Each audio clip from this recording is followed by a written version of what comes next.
Hey, it's Coffee with Friends, and I am raw to the bone. Happy Monday, y'all. Happy Monday. I'm going to start y'all right out and remind you that it's a good day. Good morning, Hillbilly. Good morning.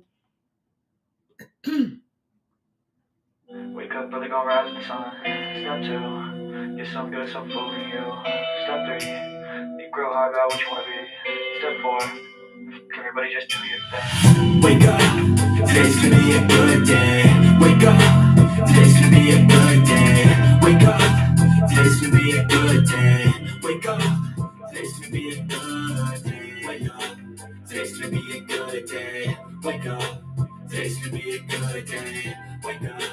Today's gonna be a good day. Wake up. Today's gonna be a good day. Hey! Set your affirmations. Aspirations. I got shit to do. The aftermath of preparation. Good food, good mood, blood in circulation. One step at a time, yeah, that's how you make it.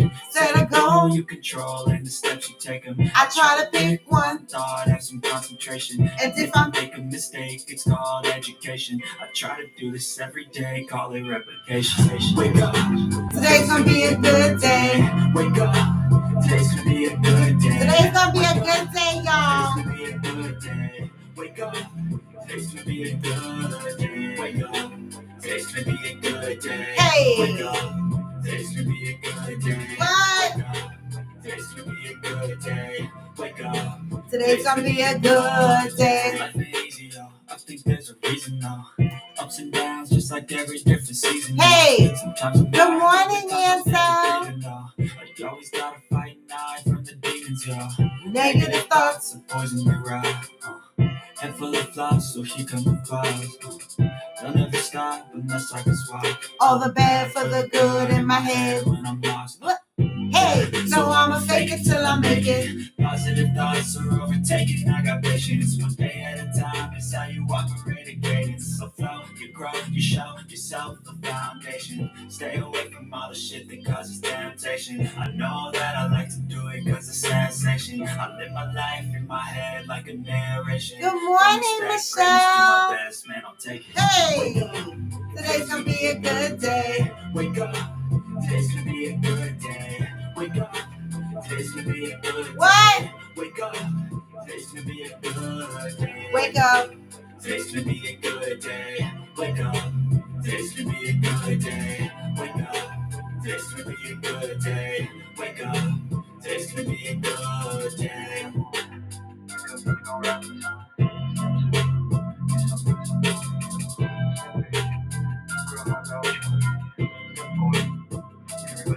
Hey, good Good morning. Happy Monday. Happy Monday. Oh, excuse me. I'm still congested a little bit, I guess. What did everyone do this weekend? How was everyone's weekend?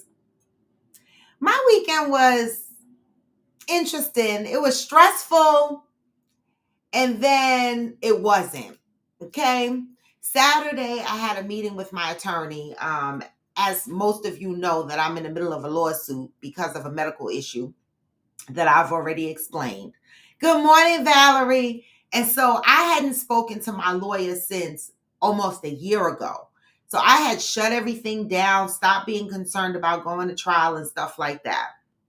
I shut everything down, paid whatever I needed to pay at the time, and then just sat. Well, long and behold, my lawyer calls me and tells me that things are picking up and we need to move forward. And I had a meeting set up with him for Saturday morning. I was so nervous, y'all. Like my guts was hurting. Like trauma is a funny and weird thing, right? You know, reliving the experience that traumatized you, it's like feeling the trauma over again, as if it just happened. And so my stomach was hurting and everything, but I did get through my meeting with the attorney, and it was a good meeting. And so the fight continues. All right. So that fight continues. And some people, for me, again, I wanna reinstate that for me, this fight is not just about being compensated, right? To cover my medical expenses and etc. This fight is because medically, listen, people are being fucked up out here. All right. And the medical professions are just like the police, just like law enforcement. They stick together, right? They don't rat each other out. Even when they see their peer making mass mistakes, they do not want to be the one to call them out, right?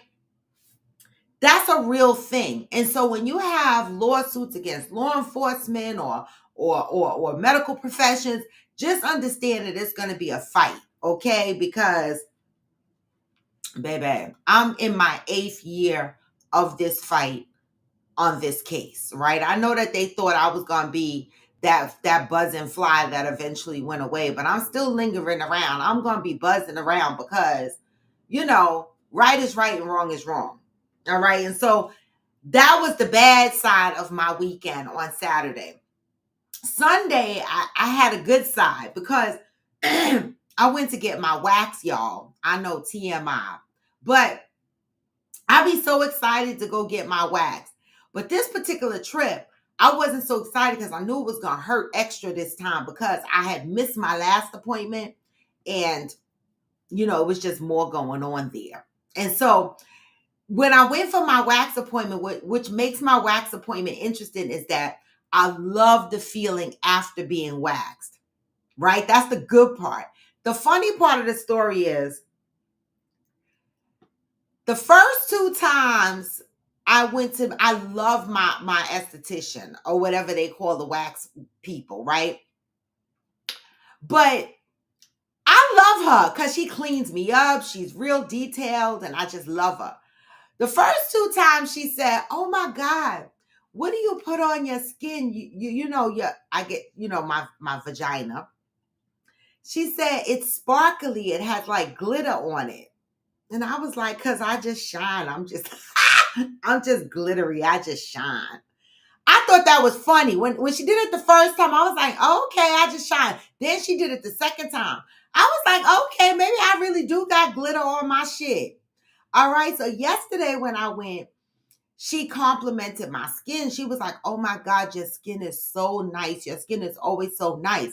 And I was like, "Listen, I'm going to have to take her some of my body butter the next time I go because she's just loving up on my skin. I don't know if it's the smoothness of all of my skin or just my vagina, but I'm going to take her a tub of my body butter the next time I go because, I mean, it's hilarious. Please remember every day you give someone an impression of you. Wow, Ansel, look at you coming in here, Einstein. Hillbilly said medical mistakes are number 2 cause of death. If it was included in stats, baby. You know what, Hillbilly? And it'd be so funny, right? Because, they think because you sign a paper before you get a procedure that tells you the risk of the surgery, you could die, you could get blood clots, you could do this, you could do that, you could have an adverse effect to the anesthesia. You sign that paper. They think that, okay, you sign that paper, and if they fuck up and butcher your ass, you signed your life away. There's a such thing as acceptable risk that, are standard based on the procedure that you're getting. And then there's such a thing as unacceptable. Okay. Carelessness. Okay. If you didn't do all you could before that person left the operating table and you let them go and that it butchered the fuck up, that's carelessness. Okay. And so Hillbilly, I bet that would be number 2. Okay. And a lot of people close their eyes and they walk away and they let these doctors and these medical professions get away with bloody ass murder. They do, or get away with butchering you up. Law enforcement is a brotherhood, and so is the medical profession. All right. I had one doctor tell me, he said to me, the reason why it's hard to find doctors to testify against other doctors is because there's a real thing as they blackball these doctors' businesses. So these doctors have their own business. And if they testify against another doctor, they will blackball their business. Okay. And so these doctors are afraid to lose their practices. You understand what I'm saying? This is why that man, that expert witness I have, is charging so much goddamn money, because I guess he feel I'm risking my business. I'm closing my business for the day, and I'm risking my business reputational wise going against another doctor. And I'm like, that's fucked up. Like, what happened to the human being in people? I don't know. It's crazy. Good morning, Stacy. And my tan is popping. Thank you, Val, because how many more weeks before I get another tan? I'm still peeling from the 2 Jamaica trips, okay? I've been exfoliating my skin. Good morning, Johnny Leon Hill. I've been exfoliating my skin. I've been putting extra care and extra moisture into my skin because, baby, I'm about to hit the sun again, okay? April 16th, I'm about to hit the sun again, so I'm gonna be chocolate for real, all right? Period. Well, Johnny, I'm sorry. I know, I'm sorry. But I thought it was hysterical that my wax lady says my vagina glitters. I thought that was interesting.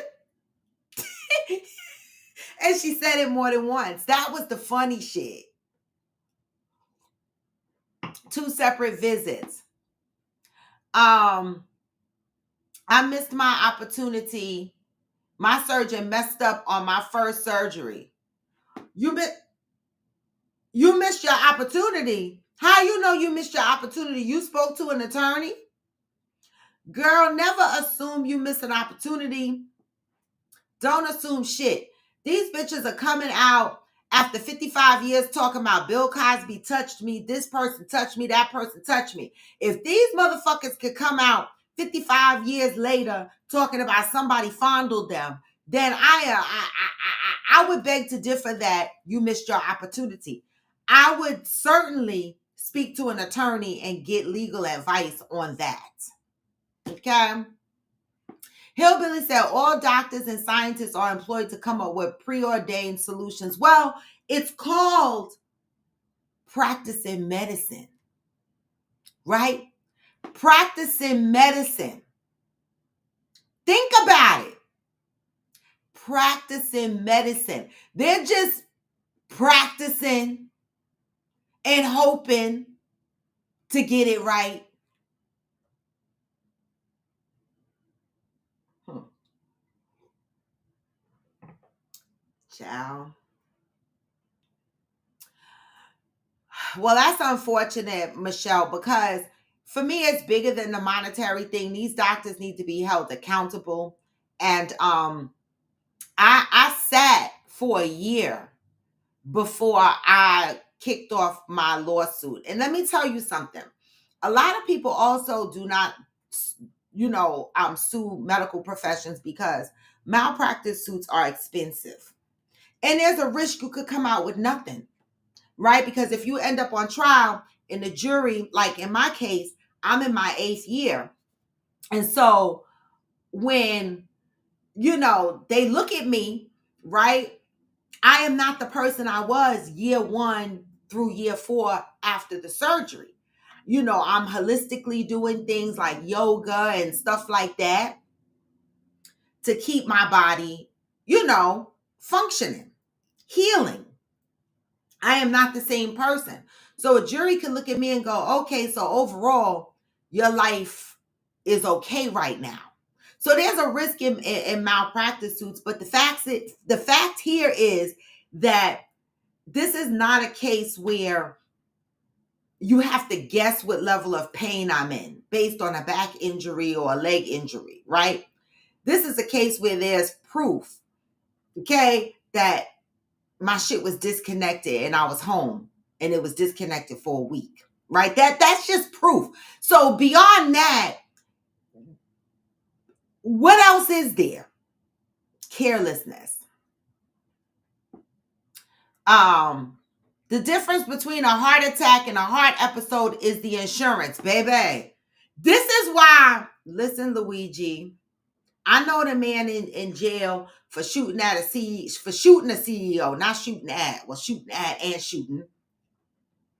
But people be upset. I'm not promoting going around shooting CEOs. That's not what I'm saying. All I'm saying is I understood the frustration of it all because insurance can determine a lot of things. Let me tell you something else. I remember asking my doctor if, because I had a hysterectomy and the doctor left one ovary in me, I said, how do I monitor this ovary to ensure that it stays healthy, that it doesn't, have, I don't develop ovarian cancer? And she said, well, there's really no way. That's because there's really no way insurance, there's really no way. But if you had the money, there ain't no way possible a doctor could tell me we flying to the fucking moon and we doing all this other weird shit. And ain't no way if I had the money, the same way when HIV patients was being treated with all them fucking cocktails and then all of a sudden the famous people, I'm not mentioning no names, got the cocktail that made their HIV undetectable. Now it's available to more and more people, but believe you me, money talks. So insurance language is definitely different.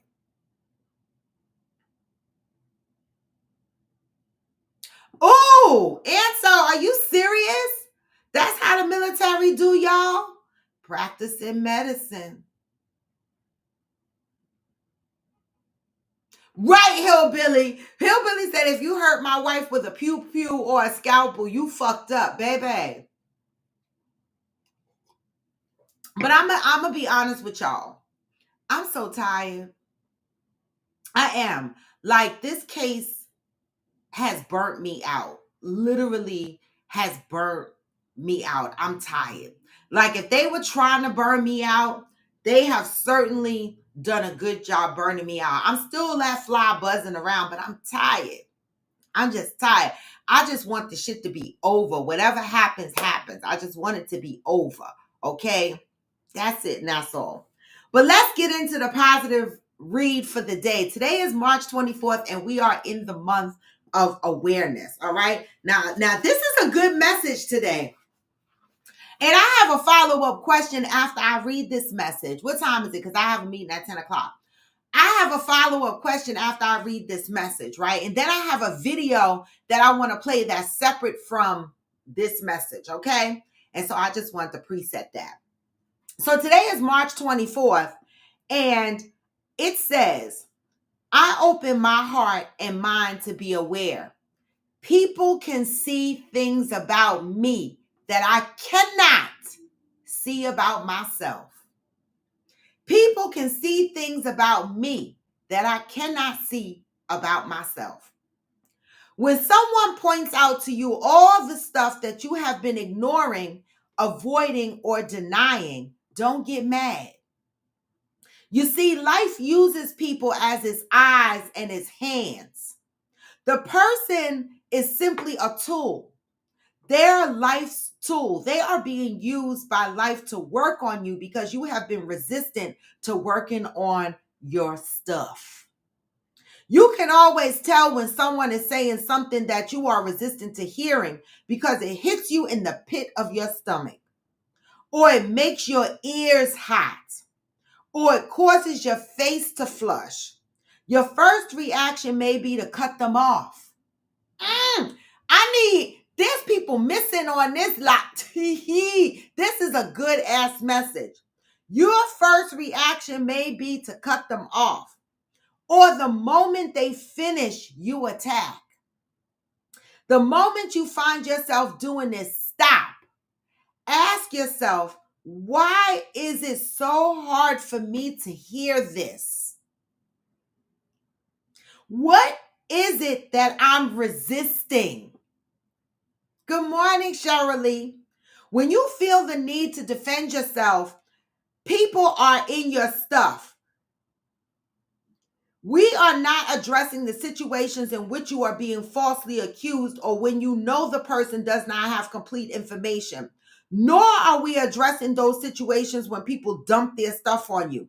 We are talking about situations in which someone reveals to you things about yourself that you refuse to address. Those things that you have done your darndest to keep other people from knowing about you. If and when that happens, don't get mad. Take it as a sign that life is on to you. Take it as an opportunity to heal. Until today, you may have been unaware or reluctant to acknowledge that there are things about you that could stand a little attention.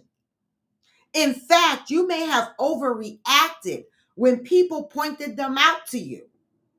Just for today, allow yourself to be aware of your weaknesses when they are pointed out.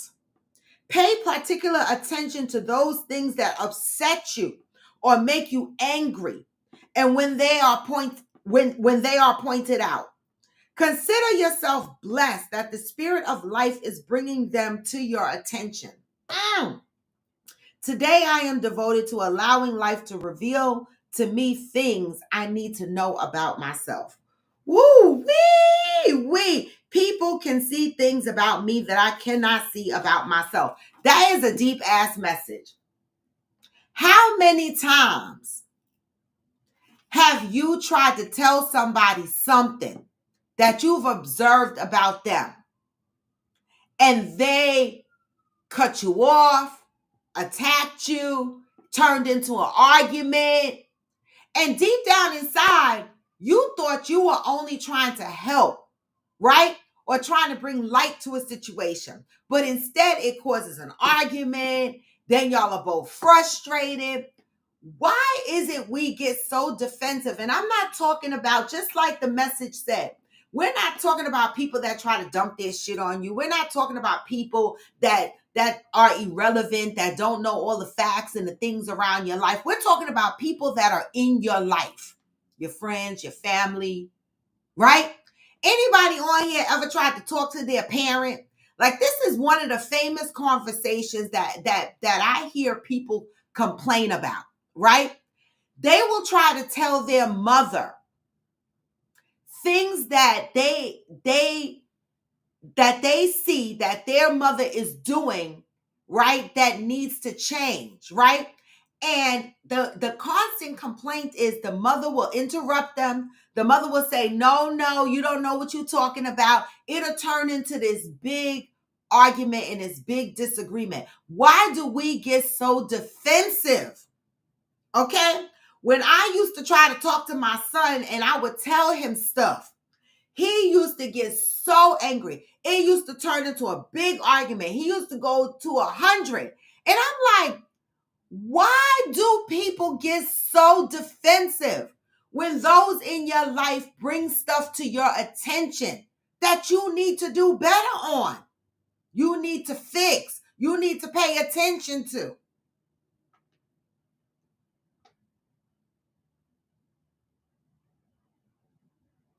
Stacy said, just had this conversation yesterday. My friend had her card pulled and had to hear what was being said. Most times we avoid those negative truths about self because, again, requires painful work.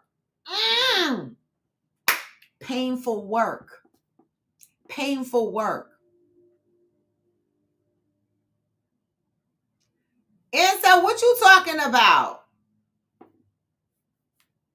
Rebounds?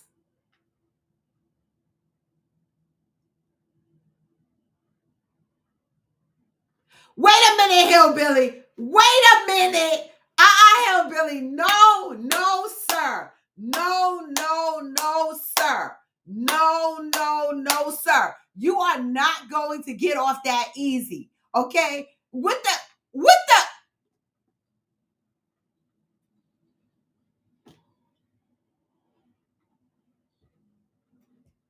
You know I need more. I need more. What the hell? Oh my God, I cannot wait to come to West Virginia. What the hell?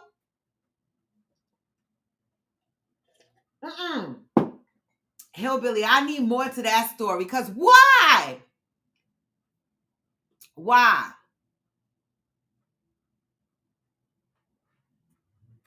People can see things about you that you cannot see about yourself. You know, I got some people in my life, friends, associates, and I observe a lot of people, right?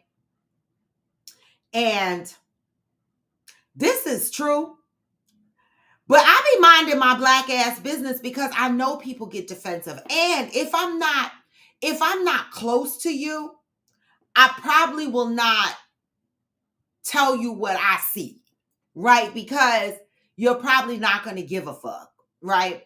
But if I'm close to you, or if I feel like we've developed that type of relationship, I'm going to tell you stuff. Like Maria is a good example. Like Maria and I have conversations, right? This is why I'm telling you, the friends that I met later years in my life, it's the best thing that happened to me. And I'm talking about friends that I've met in my early 30s on, because I don't have childhood friends.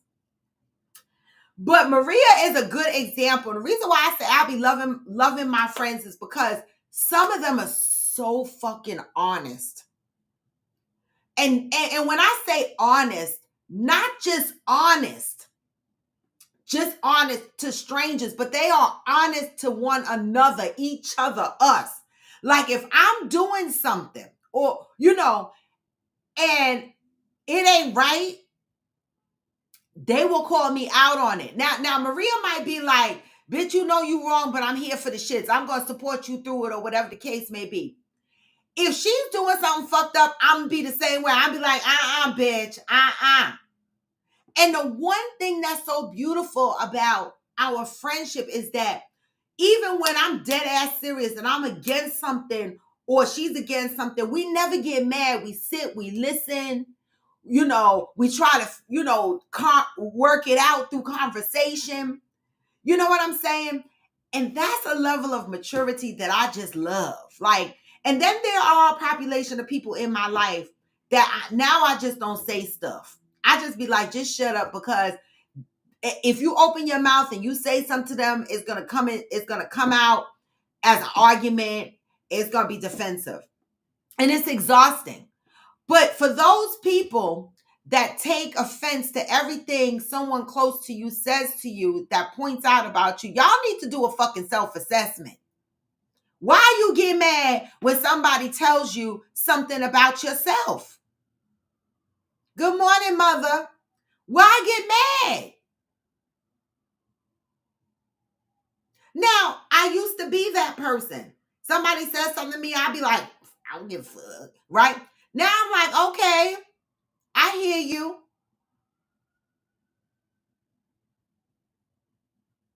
Why get mad?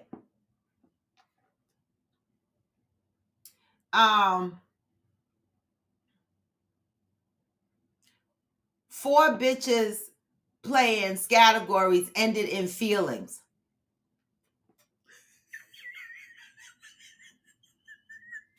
I just want to sleep at Hillbilly's house. Fuck it. I just want to sleep at your house, Hillbilly, because I don't know. Your house sound like a reality show. It do. I swear it does. They then works at Indianapolis Motor Speedway because she likes racing. Okay. Webster Dictionary says they are athletes. Okay. When playing games, hillbillies are ruthless. Oh my God, Hillbilly. I swear I wish you could be at one of our friends' givings because I love a ruthless game. Stacy says some people cannot accept criticism. Oh my God. Woo! That's a whole big old mouthful. Some people cannot accept criticism at all. Some will end a friendship about what is observed. Oh my God.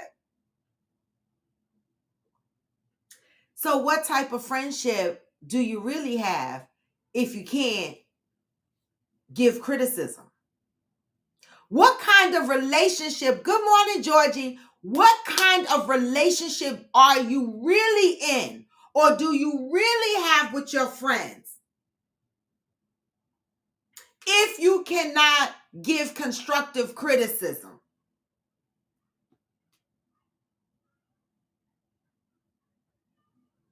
Thank you, Georgie. 4 people are missing a thumbs up. What kind of friendship is that when you cannot give constructive criticism? But yet we call each other friends. We call each other family. But yet we cannot give each other constructive criticism because it turns into an argument. It turns into a battle. Somebody's offended.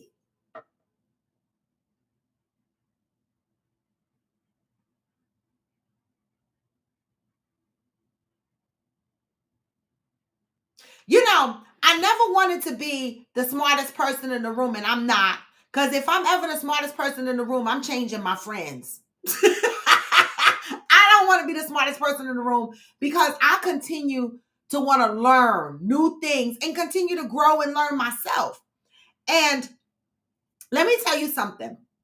You know, there are a population of people in my life right now. Again, I don't claim to be the smartest person in the room.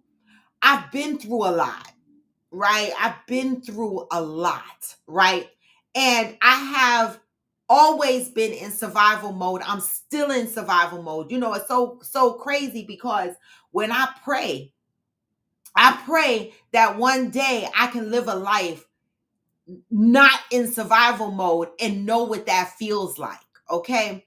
And so I find myself when my close friends or family members are going through something or whatever, I find myself giving advice or suggestions and stuff like that. And I'm starting to think to myself, I done over advised, okay? Because there's a population of people in my life that no matter what kind of advice I give, they won't take it, right? And that's okay. But then if somebody else gives the same or similar advice, it's all of a sudden a miracle. And I find that it's beyond that some people can't take constructive criticism, right? I also feel like it depends on who it's coming from. Even though they are your close friend or your supposedly your family member, right? Your close family member, right? Even though they are that, I think it depends on who it's coming from. And I don't know what that is. Like, is it related to how they feel about the person? I don't know. Because sometimes I have seen where one person will give constructive criticism and it's taken negatively, and another person will give the same thing and it's taken positively. Why is that? Depends on the person that's giving it. We've had injuries during a round of Jeopardy. Now, how the hell do you get injuries on Jeopardy? That's not even a physical game. I'm dead. Stacy said, and criticism is not necessarily a negative, but you take it that way when you know it rings of truth. Oh, I feel a bite. And correct, not really friends, also has to do with level of maturity. Woo! And criticism is not necessarily a negative thing, but you take it that way when you know it rings the truth. Mm.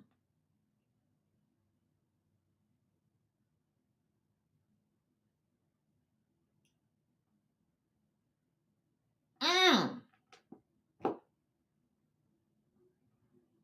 People see in me things that I cannot see for myself. But yet we're so defensive when someone else tries to point things out. Why is the truth so hard to hear? Why, even if it's the truth, why do people get angry or defensive when you're receiving constructive criticism and it's truthful? Why does the truth sting so hard? What does that tell you? When the truth hurts, what does that tell you? Okay, Valerie said, right, because I think it depends on the delivery. Some people take it as an attack on their character. Okay? Johnny said, even in friendships, people will play a role. The funny one, messy one, etc. And when they are called to the carpet and we are really transparent, they can't handle being exposed. Being seen can be hard. Being seen can be hard. Being seen can be hard. Damn it, that's a t-shirt. Being seen can be hard. Johnny, that's a good fucking one. When they are pulled to the carpet and people are really transparent, they can't handle being exposed. Being seen can be hard. Woo! I just got to put that on the screen. Being seen can be hard. I got to put that up there because what do y'all think about that? Being seen can be hard. A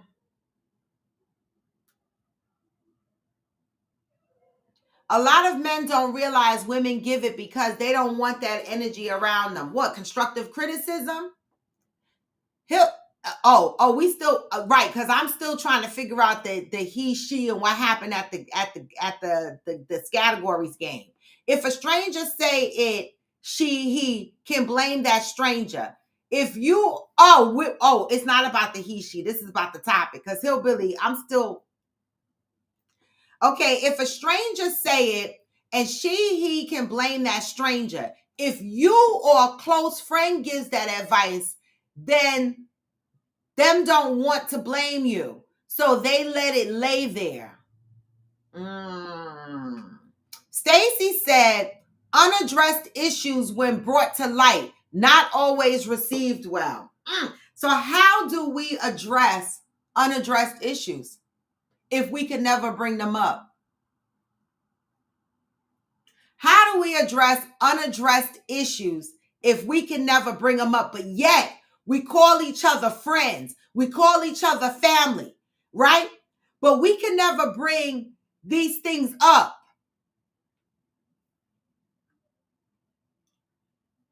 Unaddressed issues. What do if we can never bring them up, but yet you call yourself a friend? You call yourself a family member, a close family member. We should not have to sit in a space with unaddressed issues. We should be able to talk about them. We should be able to bring them to the forefront, even if there is constructive criticism in that.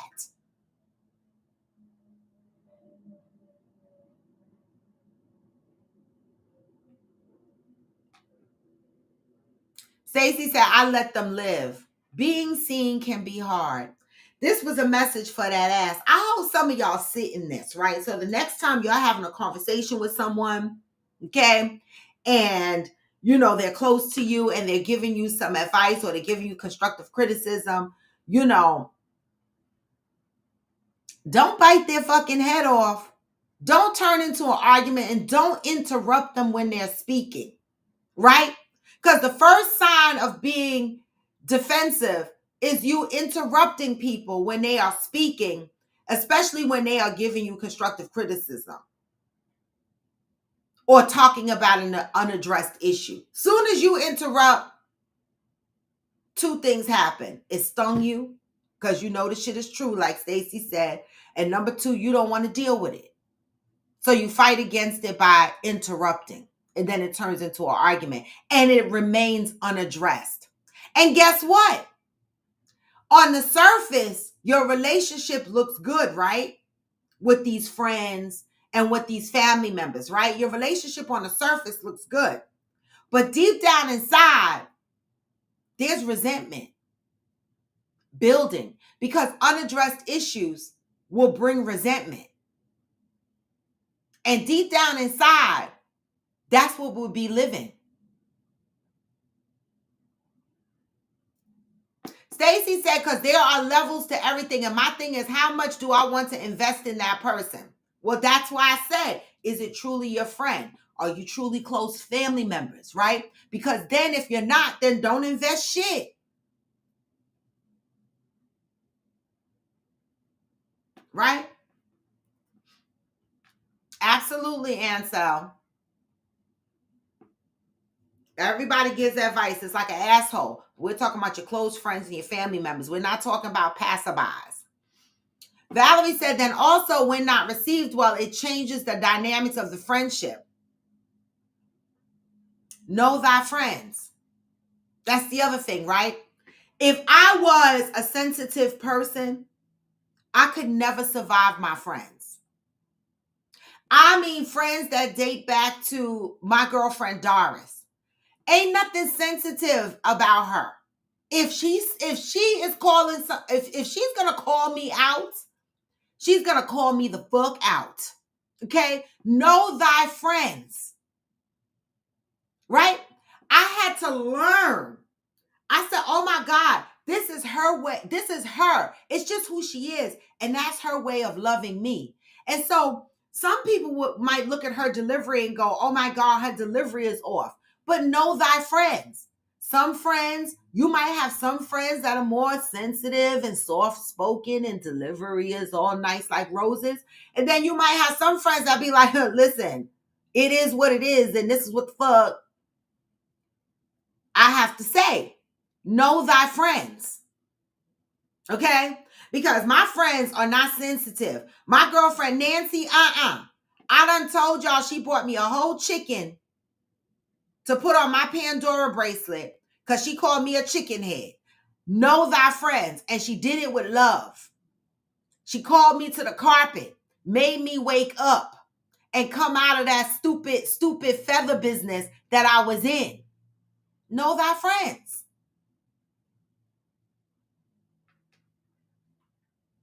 Hillbilly said, being seen when you want to be seen is nearly impossible.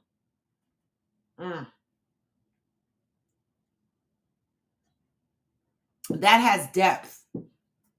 Johnny said, especially family. I stepped to my uncle because he feels like because he's the oldest, he owed something, but does nothing for my grandmother. Your title loses its power when you don't play the role. Period. Period. I don't know how he accepted that message, but hopefully he accepted it with love, meaning get your shit together. Okay? All right. And so moving right along, that's your positive message for the day. That was a deep one. Hopefully you take that with you for the day. Okay. But something quick, current event. So American Airlines, right? No, not a plane crash. We're not talking that kind of negativity, right? American Airlines had to have a man escorted off the airlines, right? Because he got on the flight and good morning, Zen. Good morning. He got on the flight. You missed a really good message, Zen. Now we're on current events. American Airlines, a gentleman had to get escorted off the flight because when he got on the flight, he started swinging and punching in the air, saying demons followed him on the plane. And so they eventually get him off the plane. Y'all could Google it, look it up, or whatever the case may be, right? You can look it up. But, I'm reading the comments, right? And people are joking about it, like, oh my God, whatever, right? And I said, it's so funny. Now, I don't know if this man is crazy or whether he really saw demons. Who am I to say? I can't say. Okay. But it's so funny how you go up in these churches, and God forgive me because this don't have nothing to do with my spiritual connection. Okay. I'm talking about people and behaviors. And you go up in these churches, right? And they be talking in tongues, right? All of them saying the same tongue language, right? They all sound the same, but in tongues. And the first thing the people in the church say is, oh, they got the Holy Spirit. They got the Holy Spirit, right? They believe that these people got the Holy Spirit. They speaking in tongues.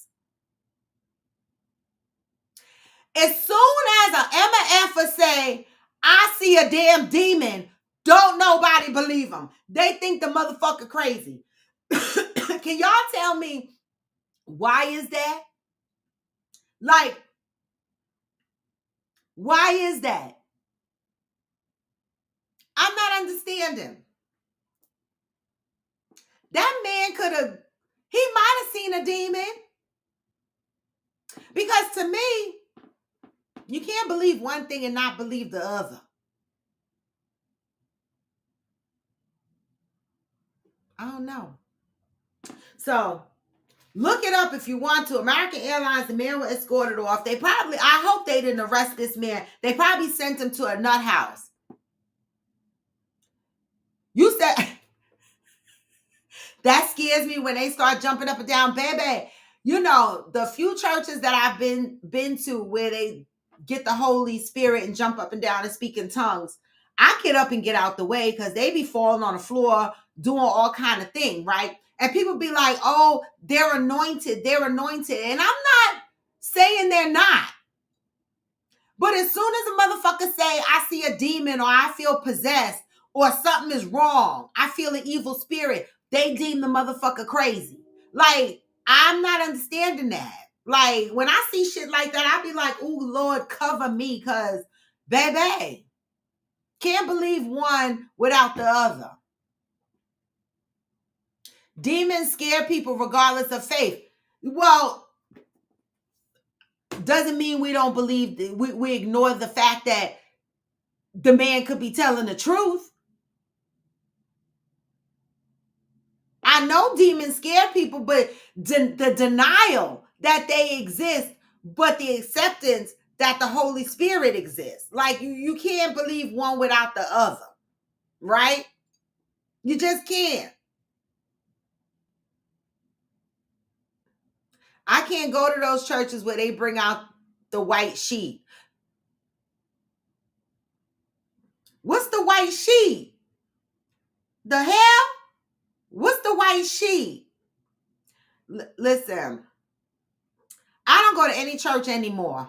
I have I was a whole 7-day Adventist for many years.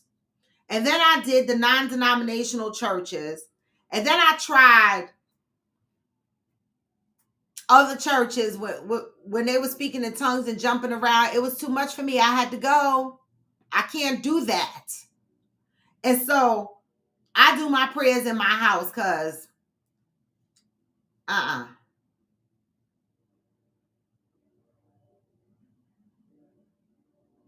Right, Valerie, but people say they right.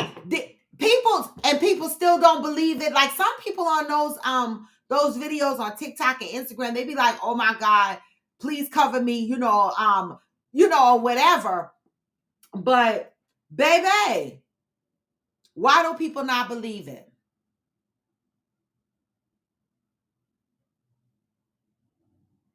Oh, right. Oh, the white sheet to cover them. Okay, right, right. I know what you mean. When they're on the floor kicking around, yeah, they do cover them. Or they create a circle around them to try to give them their privacy. All right. So that was the current events, American Airlines. So I just wanted to know why y'all don't believe that somebody could see a demon. We have snake handlers, so ooh, ooh, ooh. All right, so I'm gonna share my screen. I don't know if my colors are still off. I haven't had time to try to work through that, but y'all can hear the sound. Okay, I'm gonna play a video and then y'all give me your thoughts based on the video. Oh, wait, is that it? No. Wait. Wait 1 second.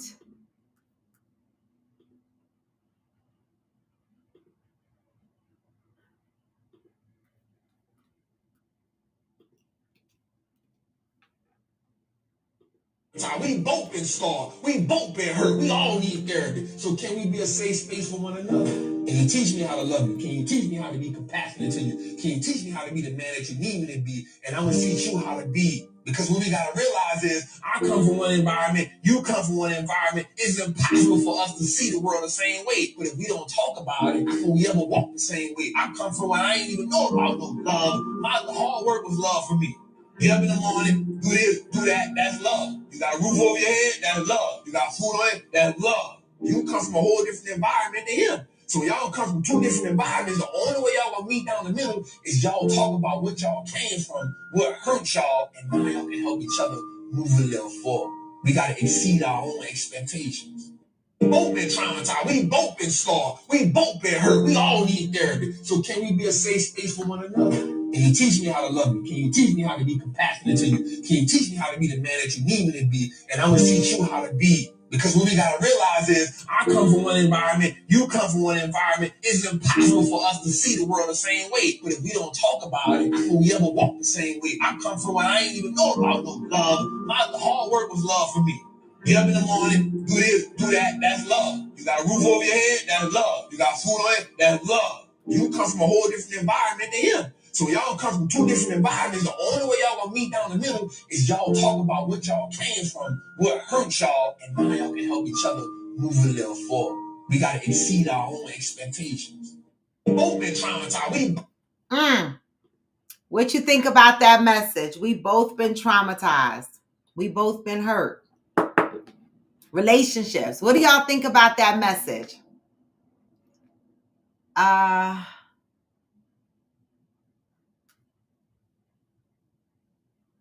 Just goes to show doubts when it comes to God. I'm just saying, people have to make up their minds, Stacy, right? Like, you can't be a believer of one thing, right? If you're following the Bible, then you know both things exist based on the Bible, right? And so I don't know. A lot of motherfuckers end up on the 6th floor in the hospital because people call them crazy, but are they? Zen said, I guess you have to believe in those things are real. I don't believe in either. And I can understand that. And Zen, that's a great point. I was talking, about people that believe in one thing, the godly part, but not the other part. For you not believing in either, I respect that. I respect that. And that's my thing. Like you either don't believe in either, or you believe in the whole Bible. If it was traumatic, you did it wrong. Yeah. Well, trauma, wow, that's deep but true. When you come from different backgrounds, right?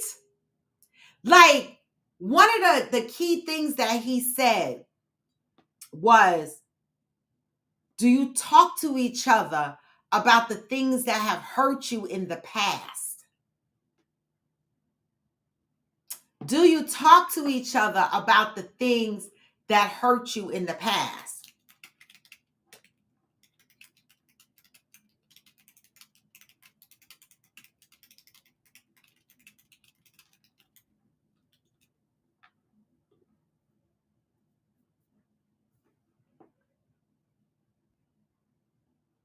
Stacey, I can understand that.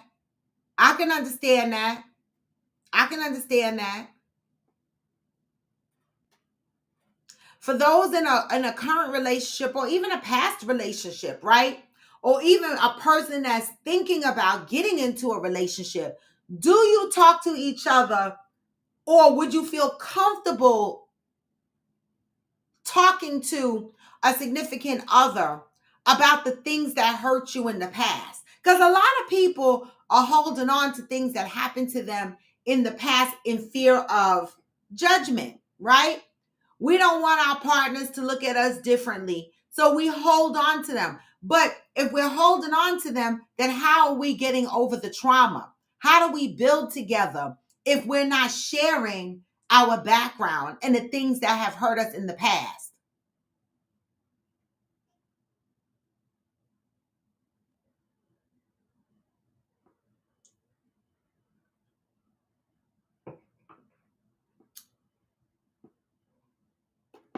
Valerie said, yes, talk, as those feelings arise no matter what moment you're in.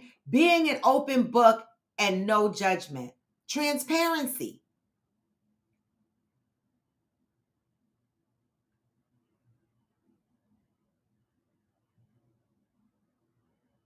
Being an open book, right? Do you talk to each other about the things that hurt you in the past?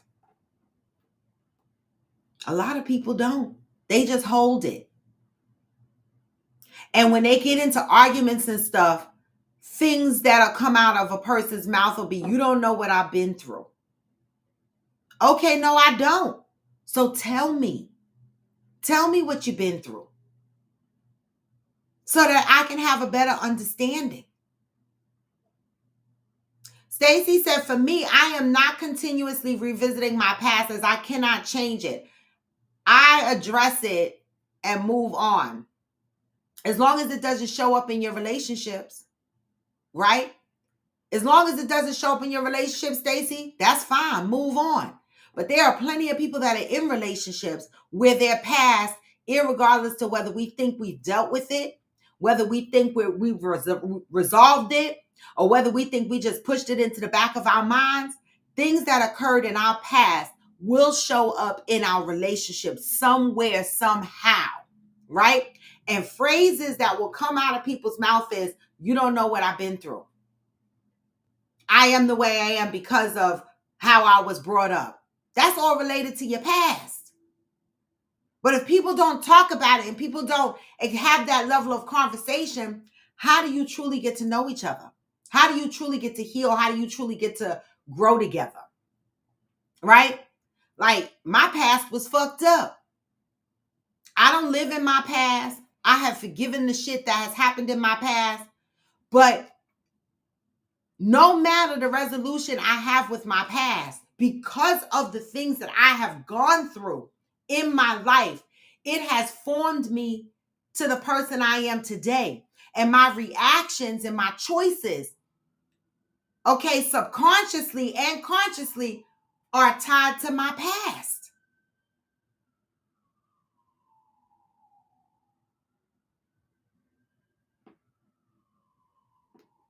Tell people what has hurt you. Your not people, your significant other, so that they can understand some of your triggers, some of why you feel a certain way at times.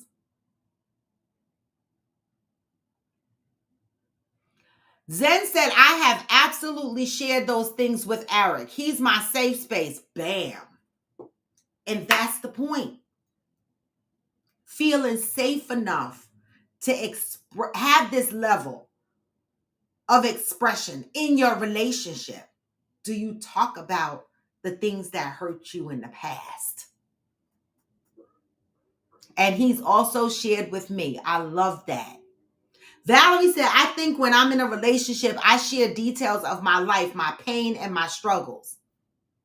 Right, because people need to know what triggers you, right? Like for me, you know, I'm scary. I say that all the time. And especially if a man gets aggressive around me and moves a little quick, I'm thinking I'm gonna have to poke him, right? And he might not be meaning any harm.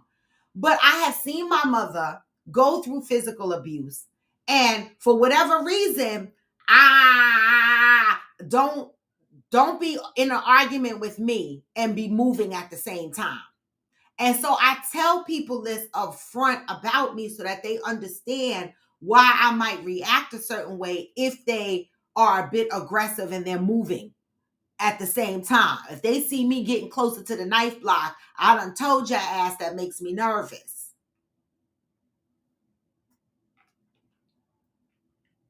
At what point of the relationship does the conversation take place? In the beginning, so I could get it out the way. Oh my God, Stacy. I think it happens throughout the relationship, honestly. You know, I don't think you could spill your whole guts in one sitting, right? I think that it's transparency throughout your relationship, and some things you might not even remember until something happens in your relationship, and it might trigger something and go, damn, you know what? That shit that just happened between me and you, it reminded me of something that happened in my past that really impacted me, and this is why. This is like an ongoing thing, in my opinion, right? I don't know. Right, Valerie, so they can bring that peace when you need it. You know, and then you can really determine what type of relationship you're in, because my last relationship, when I tried to do that, when I tried to be transparent about my pain, okay, every argument, the motherfucker would throw my pain and he used it as a weapon. See, you got to know where your safe space is, right? Like Zen said, Eric is his safe space. You got to know where your safe space is. Just because you deemed a motherfucker your significant other does not necessarily mean they're your safe space, okay? And you shouldn't even be with a significant other that's not your safe space. That should be your safe space. It should be. And if you can't be transparent then with each other, then what the fuck are y'all doing?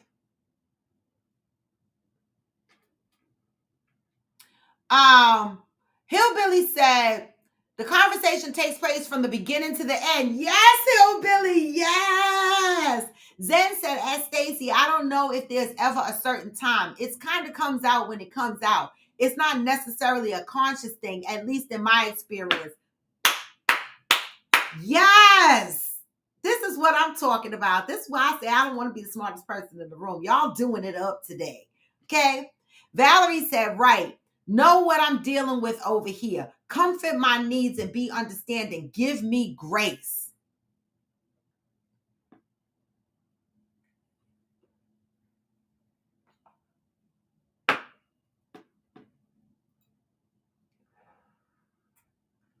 Stacy said, agrees, Zen, and I don't go in spilling my past. If it happens, then it will be organically. Exactly.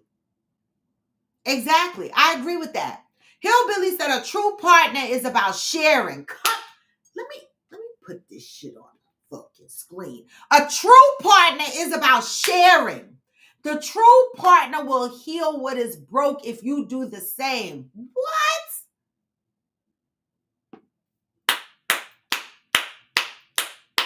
A true partnership is about sharing.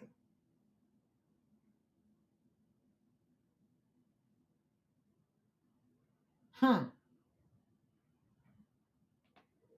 Ask Cheryl Lee, it was about two people in relations coming from different backgrounds, raised out of survival, one raised with love. It advised the significance of talking about your pain at any time.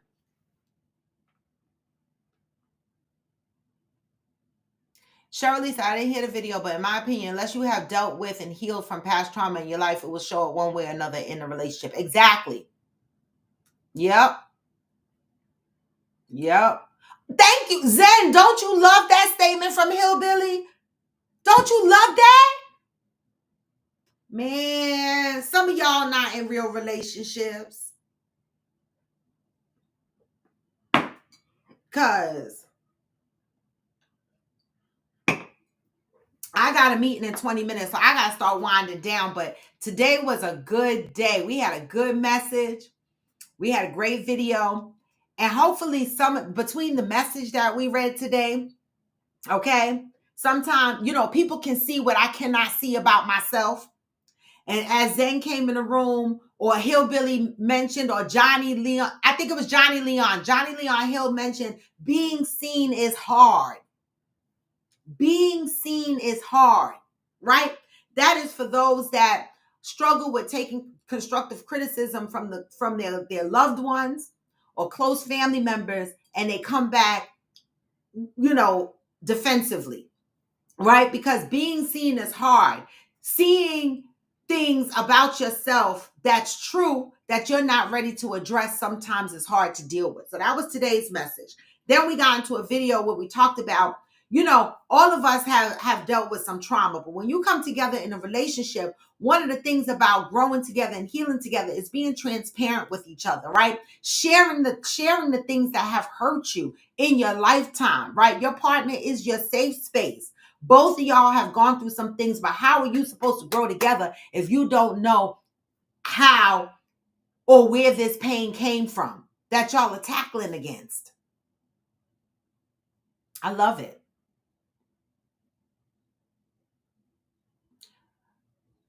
Valerie said, ask Cheryl Lee, so you understand and grow together by sharing things about your past.